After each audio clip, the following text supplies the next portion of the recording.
이게 친근감이 있는 것 같습니다. 아, 정광훈 씨가 친근감이 있다. 정광훈 씨에 대해서 총회의 총대들 전반적으로 네. 조금 옹호하거나 불쌍하게 여기는 이런 감정들이 있는 것 같아요.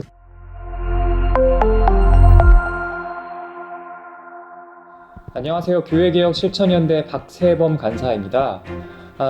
월간 교계 이슈픽 첫 회입니다.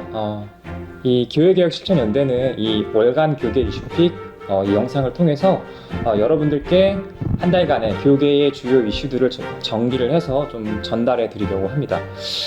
지난달에 그 교단총회가 있었습니다. 오늘은 그 월간 교계 이슈픽 첫 회로 바로 교단총회를 좀 다뤄보고자 하는데요.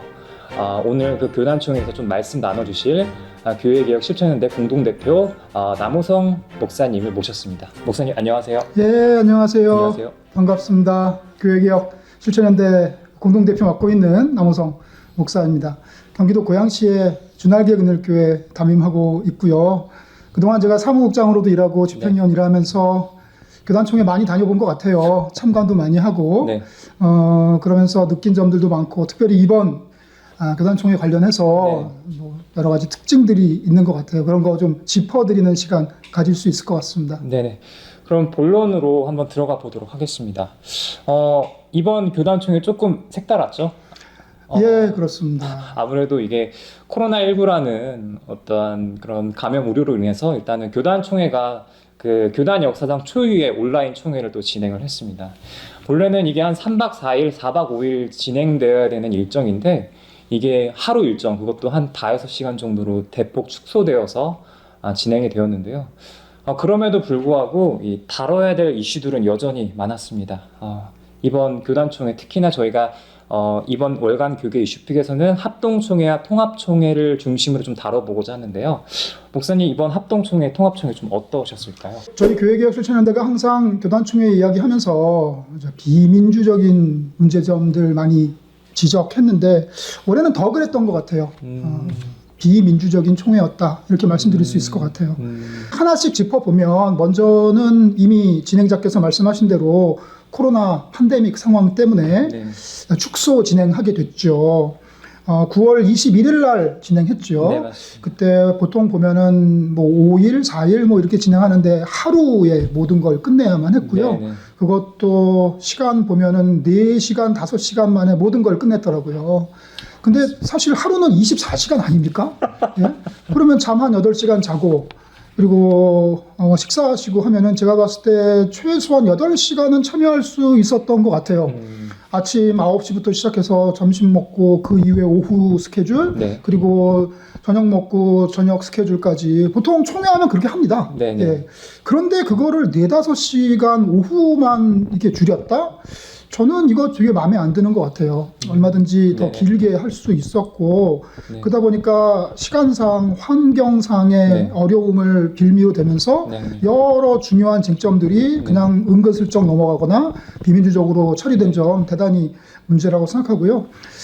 이번 총회 보니까 그 총회가 개최되는 그 본부가 있고 그 본부를 화상으로 연결하는 한 30여 개 지역 교회들이 있었더라고요.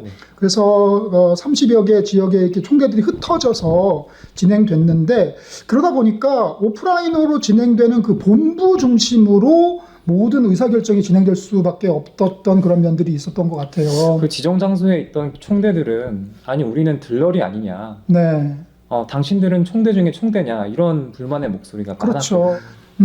또 하나 특징이 이제 대부분의 헌의안을 임원회로 넘기는 게 많았어요. 맞습니다. 그렇죠. 전체가 모여서 토론하기 어려우니까 뭐 총회장, 총무 등등의 임원들에게 이제 위임하는 건데 이게 사실 과거 총회에도 많이 있었습니다. 이런 관례가.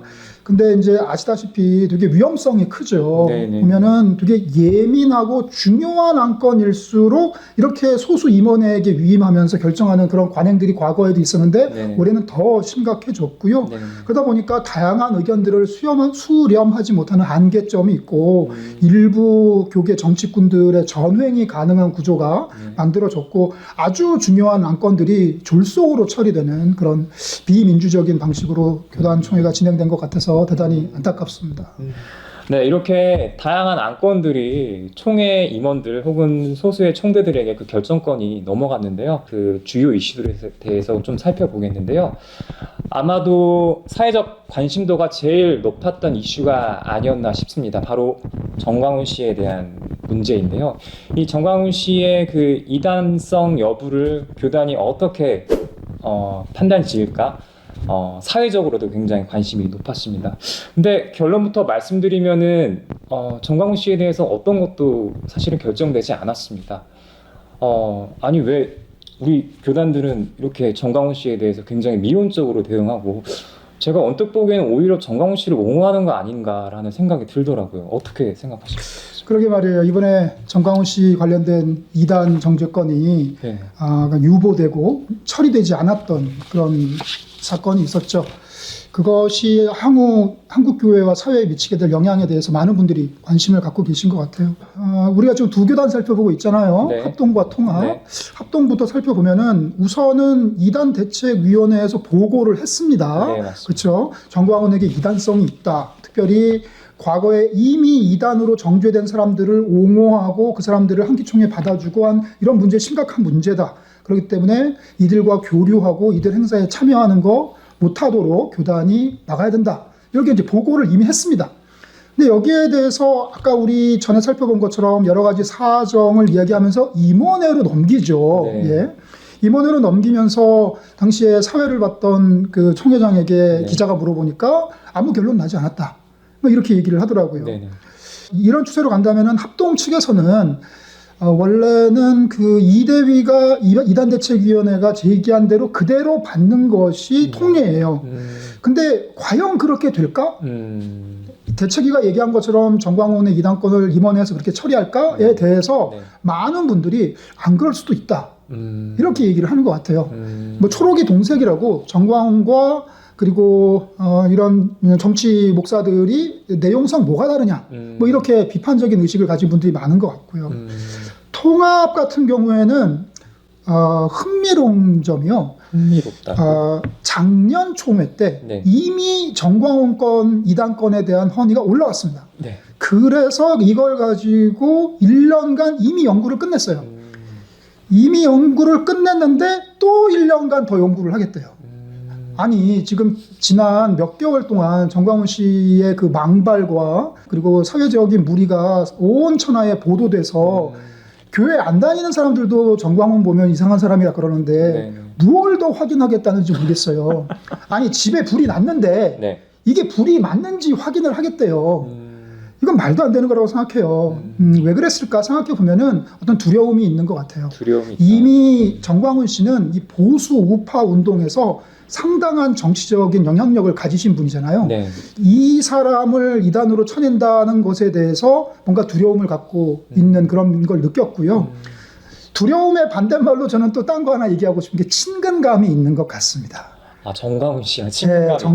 정광훈 씨에 대해서 예. 총회의 총대들 전반적으로 네. 조금 옹호하거나 불쌍하게 여기는 이런 감정들이 있는 것 같아요. 총회 전반적으로 정치색이 보수적이다 보니까 네. 그런 것 같습니다. 이렇게 합동과 통합이 정광훈 건을 처리하지 못한 것으로 인해서 어떤 영향이 있을 것 같은지 생각을 해봤는데 먼저는 이 제도권 교회와 그리고 또 교단 총회를 향한 그런 권위에 대해서 많이 실망하고 그리고 신뢰가 떨어질 것 같다는 생각이 들고 젊은 목회자들 그리고 성도들은 탈교단화 현상이 급속화되지 않을까 생각을 해요. 벌써부터도 그렇습니다. 지금 교단 무시하는 사람들 되게 많아요. 교단의 지침이 그렇지만 우리 교회는 그렇게 하지 않는다 하는 그런 독립적인 교회들이 교단 내에도 있고요. 교단을 무시하거나 이탈하거나 하는 사람들 그리고 이런 뭐 초교파 독립교회 같이 이런 비제도권 영역에서 대안적인 목회를 하거나 교회를 하는 그런 교회에 참여하는 성도들이 증가하는 그런 현상이 이렇게 제도권 교회가 무기력한 모습을 보이면서 나타날 것 같다는 생각이 좀 들더라고요. 예, 그러면 정광훈 씨 건에 이어서 다음은 차별금지법에 대해서 좀 살펴보겠는데요. 헌의안이 무지막지하게 올라왔습니다. 이 차별금지법 제정에 대해서 이 제정하는 것에 대해서 반대의 목소리를 내야 된다. 그리고 예정 합동 같은 경우에는 이 차별금지법에 관하여서 이제 목사들의 그런 성향들, 어떤 신앙적 성향을 묻겠다라는 어떤 그 이데위의 어떤 그 보고도 있었고요. 통합 측 같은 경우는 NCK를 뭐 탈퇴해야 한다라는 어떤 그런 과격한 헌의안도 있었고요. 그리고 동성애 건과 이게 결부가 되기 때문에 교단 차원에서 이렇게 민감하게 반응했던 게 아닌가 싶습니다. 총회 차원에서 이 문제를 좀 어떻게 풀어가야 된다고 보십니까? 저는 이번에 차별금지법 관련해서 동성애 관련해서 총회에서 이야기되는 거 보면서 느낀 거는 사랑이 없다라는 생각을 했습니다. 예수님이 이 땅에 왜 오셨나요? 죄인들을 위해서 오셨죠. 그리고 원수를 사랑하라고 하셨죠. 불편한 사람, 거리끼는 사람, 내가 나쁘다고 생각하는 사람, 죄인이라고 생각하는 사람들 위해서 오셨는데, 그래서 뭐 가늠하다 들킨 여인도 보호하시고 새로운 기회를 주시고 그런 예수님 아니시겠습니까? 근데 지금 교회들은 그렇게 배타적이고 혐오하는 자세를 보이면서 세상과 소통하지 못하는 모습을 보이는 것 같아요. 먼저 예장합동 보면은 신학부에서 보고가 있었어요. 네. 신학부 보고라고 한다는 것은 예장합동 내의 그 총신대 네. 교수님들이 이제 보고서를 발표하신 건데, 네. 퀴어 신학은 이단이다. 퀴어 신학, 즉 동성애적인 관점에서 성경을 보는 그런 신학은 이단이다라고 얘기했고, 그래서 퀴어 신학, 동성애와 관련해서 가르치거나 추종하는 사람들은 다 이단으로 간주한다.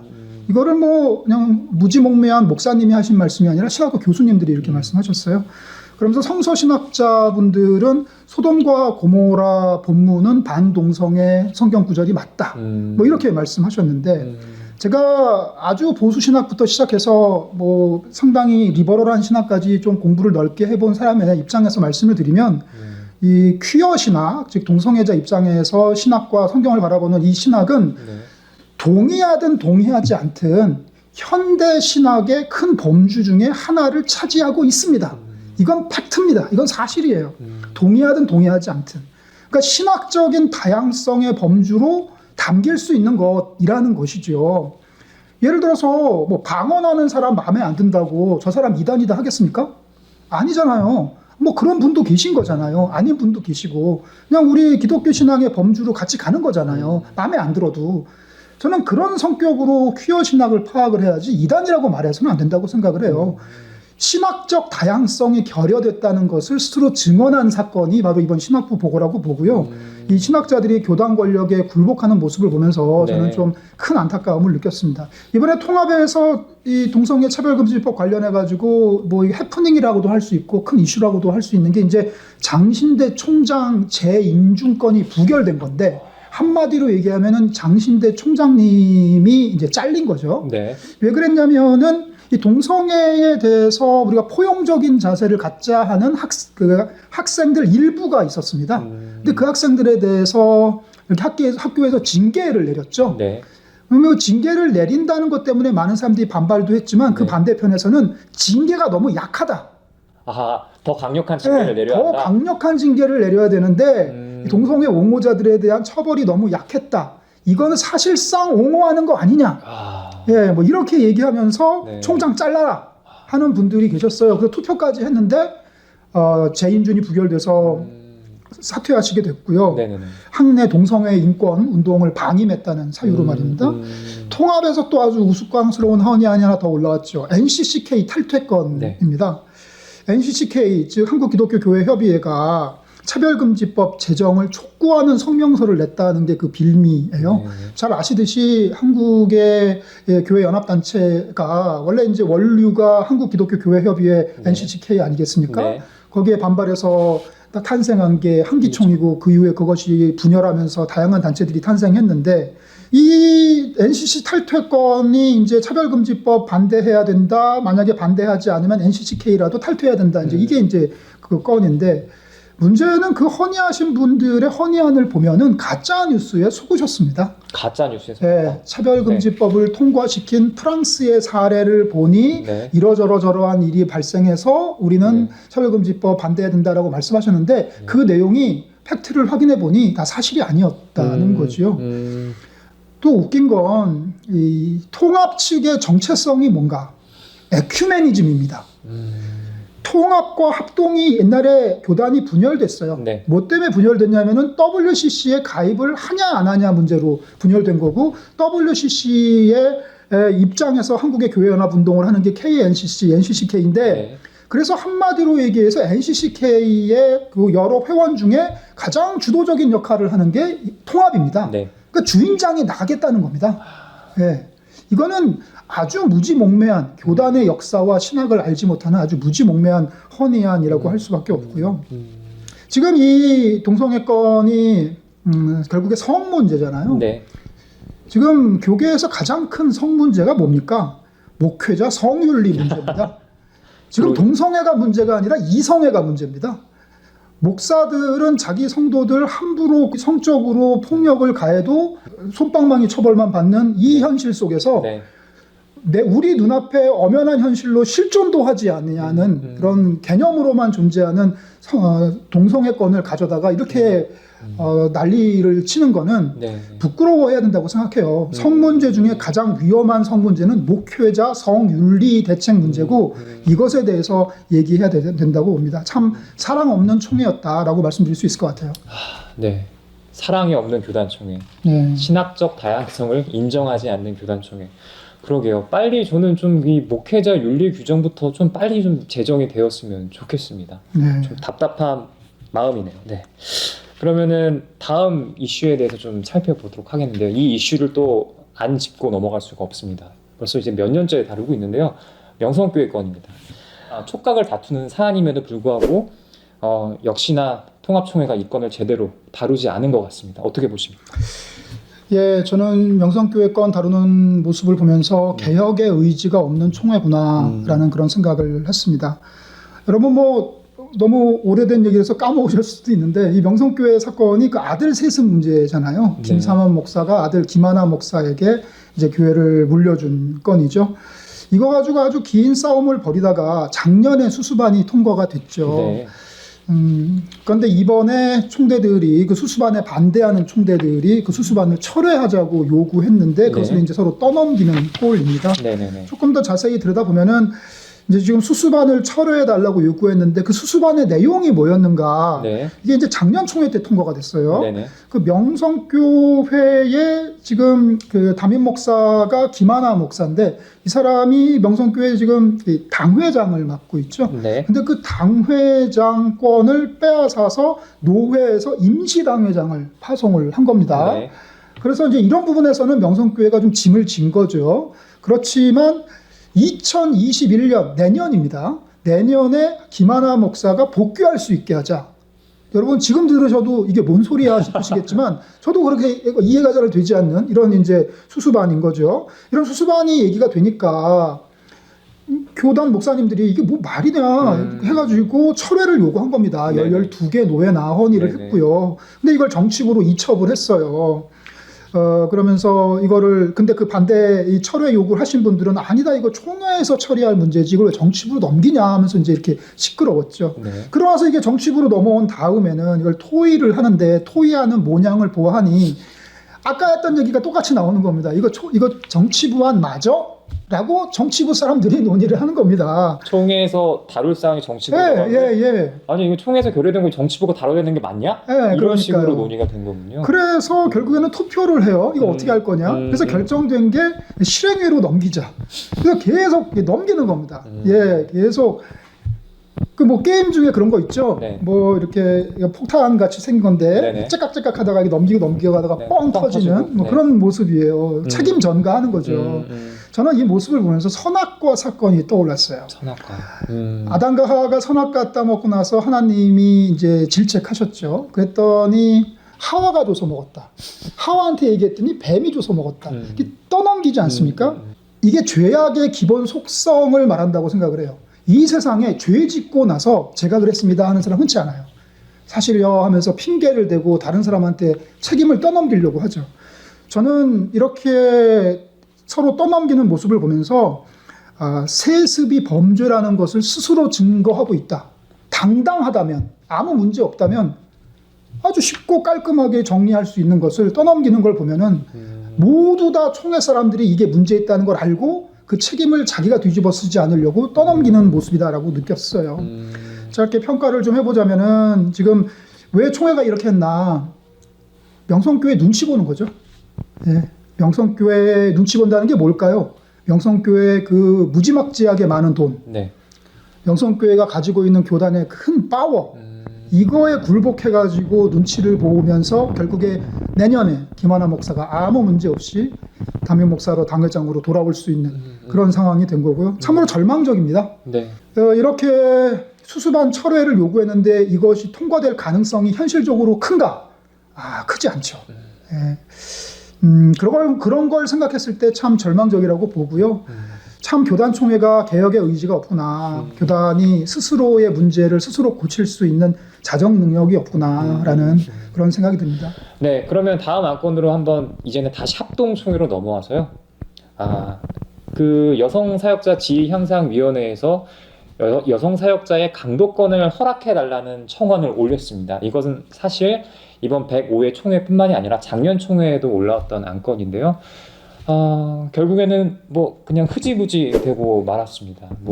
거기다가 아예 신학부에서는 여성 강도권에 대해서 논의자들의 의견이 너무나 팽배해서 찬반 의견 팽배해서 이걸 1년 더 연구해야 되고 여성 목사 안수는 어림없다라고 아예 목까지 박았습니다.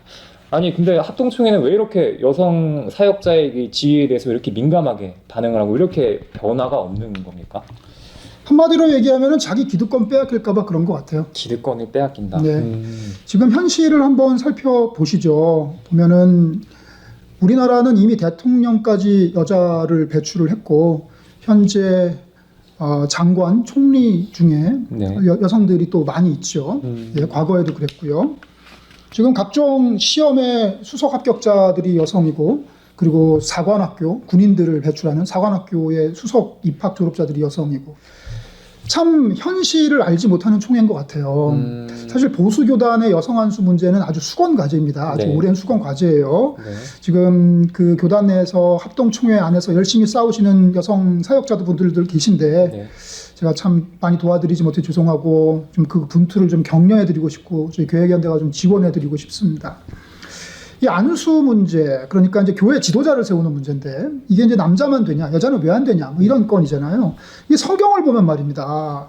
그 사사, 드보라가 나옵니다. 이 사사가 왕제도가 있기 전에 아주 큰 정치 지도자, 또 하나님의 음성을 듣고 실천하는 사람이잖아요. 근데 이 여성 지도자 드보라가 남성 장군을 밑에다가 거느리고 외적을 무찌르는 장면 성경에 나오고 그리고 에스더는 공주의 왕비의 입장에서 자기 민족의 대표자로서 목숨을 내건 그런 리더의 역할을 보여주고 있잖아요. 교회 역사를 보면은 이제 초대교회에 사도행전에 보면은 이제 다비다가 나와요. 근데 이 다비다는 여제자라고 성경에 딱 표현이 되어 있습니다. 바로 교회의 지도자로 베드로를 도와서 사역했던 사람이고요. 도르가라고도 하죠. 로마서에 보면은 집사 베베가 나옵니다. 근데 이 집사가 지금의 서리 집사 생각하시면 안 되죠. 이때 집사는 사실상 이 이방인들 중에 교회 지도자를 얘기하는, 즉 스데반이나 빌립이나처럼 말씀 전도하고 순교당하고 막 이런 분들, 사도급의 분이시고 그리고 로마서에 보면 사도 유니아가 나옵니다. 유니아는 여자 이름입니다. 그래서 여자인데 사도 소리를 듣던 분이 이미 성경에 등장을 해요.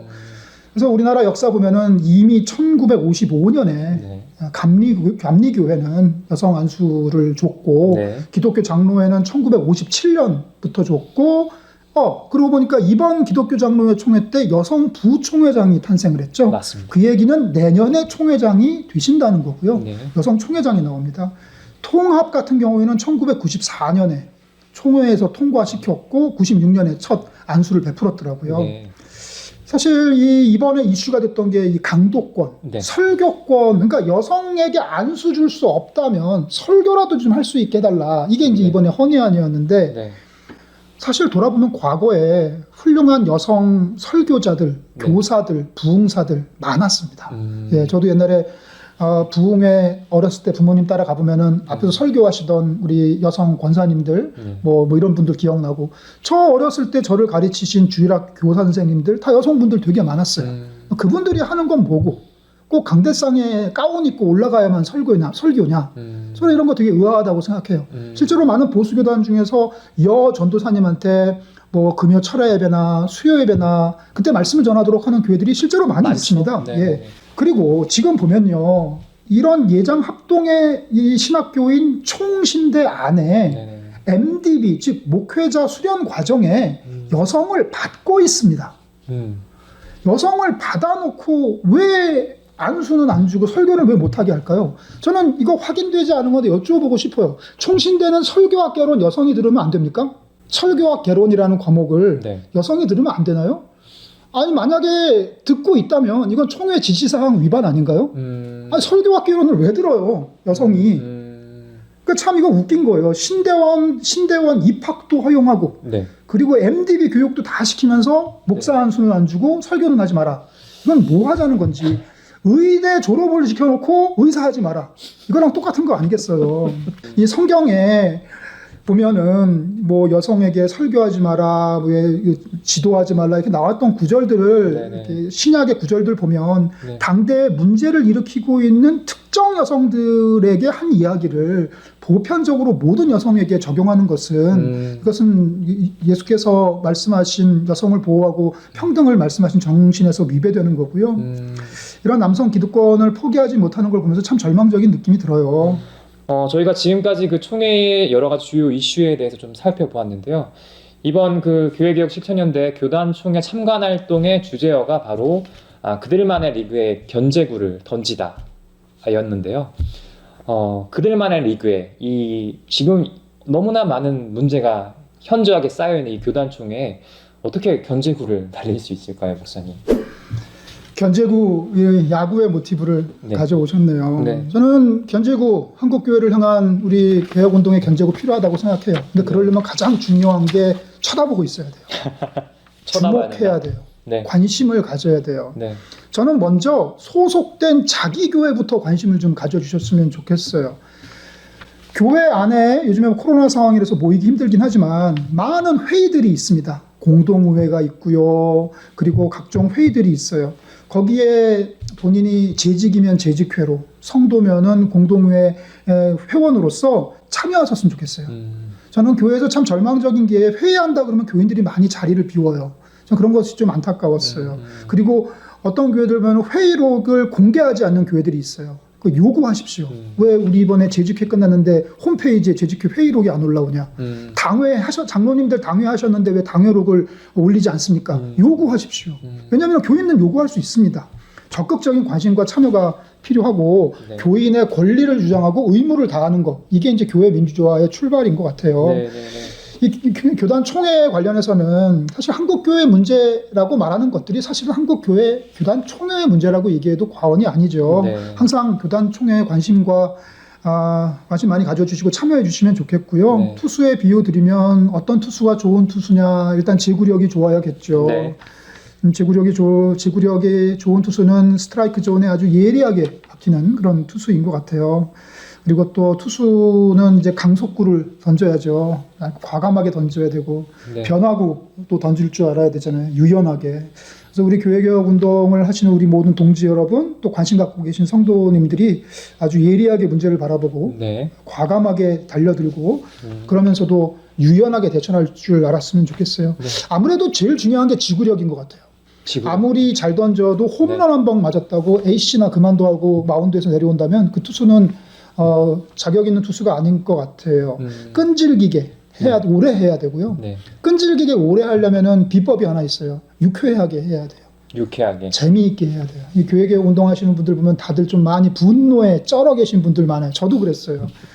그리고 혼자 하려고 그러면 힘들어요. 공동체와 함께 네. 주변에 동지들과 함께 하는 것이 중요하고 우리 교회개혁 실천연대가 동지가 되어드리겠습니다. 네. 뭔가 내 뜻이 이루어진다고 해서 교만하지 아니하고 네. 그리고 내 뜻이 이루어지지 않는다고 해서 의기소침하고 그렇게 하지 아니하고 늘 하나님의 말씀, 성경 말씀 안에서 기도로서 영성을 다지는 것이 우리의 네. 정신력을 네. 키우는 것이지 않을까 싶습니다.